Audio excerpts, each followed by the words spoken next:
ជំរាបសួរអ្នកទាំងអស់គ្នាថ្ងៃនេះជួបជាមួយខ្ញុំសុជាតិបន្តទៀតថ្ងៃនេះខ្ញុំសូមលើកយក phrasal verb ចំនួន2មកបង្ហាញអ្នកទាំងអស់គ្នាជា phrasal verb ដែលពេញនិយមគេប្រើប្រាស់ប្រចាំថ្ងៃតែម្ដងតើ phrasal verb top up និង dwell on នឹងមានន័យថាម៉េចខ្ញុំជឿថាភាគច្រើនអ្នករៀនភាសាអង់គ្លេសចេះហើយប៉ុន្តែអ្នកខ្លះអាចនឹងមិនទាន់ច្បាស់នៅឡើយអញ្ចឹងតោះយើងមើលជាមួយគ្នា dwell on គឺជា phrasal verb ប្រែថាគិតច្រើនពេកឬក៏និយាយច្រើនពេកណាហើយការគិតច្រើនពេកហ្នឹងគិតទៅលើរឿងដែលមិនល្អរឿងដែលគួរតែបំភ្លេចចោលរឿងដែលអត់ប្រយោជន៍រឿងដែលគ្មានបានការអីចឹងទៅណាដែលធ្វើឲ្យតែគិតទៅវាអត់មានបានការអីសោះអញ្ចឹងណាអញ្ចឹងយើងប្រើ phrasal verb dwell on ឥឡូវយើងមើល don't dwell on your past mistake កុំគិតច្រើនពេកនៅណារឿងអតីតកាលកំហុសអតីតកាលដែលបានកន្លងផុតទៅហើយរបស់អ្នកអញ្ចឹងវាកន្លងផុតទៅហើយឲ្យវាទៅមិនបាច់គិតវាទៀតទេអញ្ចឹងណាអញ្ចឹងប្រើពាក្យ dwell on you made a mistake but there's no need to dwell on it ណា you made a mistake អ្នកបានធ្វើប្រព្រឹត្តកំហុសហើយ but there's no need to dwell on it ប៉ុន្តែអ្នកមិនចាំបាច់ណា no need គឺមិនចាំបាច់គិតច្រើនពេកទេឬក៏និយាយតែសារឡើងវិញទេ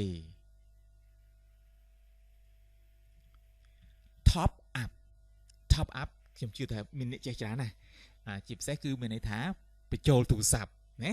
តែ top up មានន័យលើសពីបញ្ចូលលុយទូរស័ព្ទទៀតណាជា phrasal verb ដែលបកប្រែថា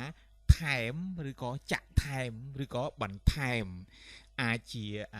គ្រឿងទឹកអាចជាស្រាអាចជា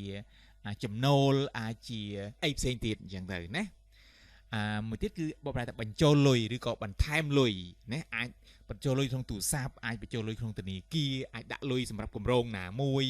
ឬក៏គេខ្វះទៅថែមឲ្យគេបង្គ្រប់អីចឹងទៅគេហៅ top up your glass is nearly empty let me top you up អញ្ចឹង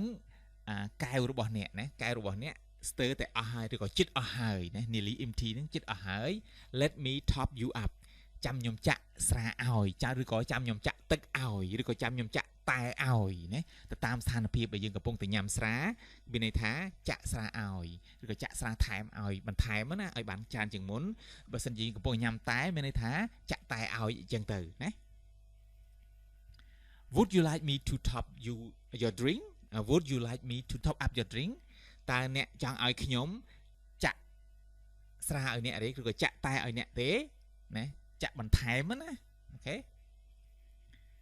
I top up my mobile phone to call my mother ខ្ញុំបញ្ចូលលុយទូរស័ព្ទរបស់ខ្ញុំដើម្បី call ទៅម្ដាយរបស់ខ្ញុំ She works extra hours to top up her income នាងក៏គាត់ធ្វើការបន្ថែមម៉ោងណា extra hours ហ្នឹងគឺបន្ថែមម៉ោង to top up ដើម្បីបង្កើនឬក៏បន្ថែម her income ចំណូលរបស់នាងឬក៏របស់គាត់ដោយសារគាត់ត្រូវការលុយបន្ថែមអញ្ចឹងគាត់ត្រូវការ top up ឬក៏ធ្វើការបន្ថែមដើម្បីបង្កើននៅចំណូលឬក៏បង្កើននៅលុយរបស់គាត់ហ្នឹងអរគុណអ្នកទាំងអស់គ្នាខ្ញុំមានតែប៉ុណ្្នឹងឯងជម្រាបលាត្រឹមនេះចុះបាយបាយសូមកុំភ្លេចជួយចុច Subscribe និងសញ្ញាកណ្ដឹងដើម្បីទទួលបានមេរៀនថ្មីៗជាច្រើនទៀតដែលខ្ញុំនឹងផុសជាបន្តបន្ទាប់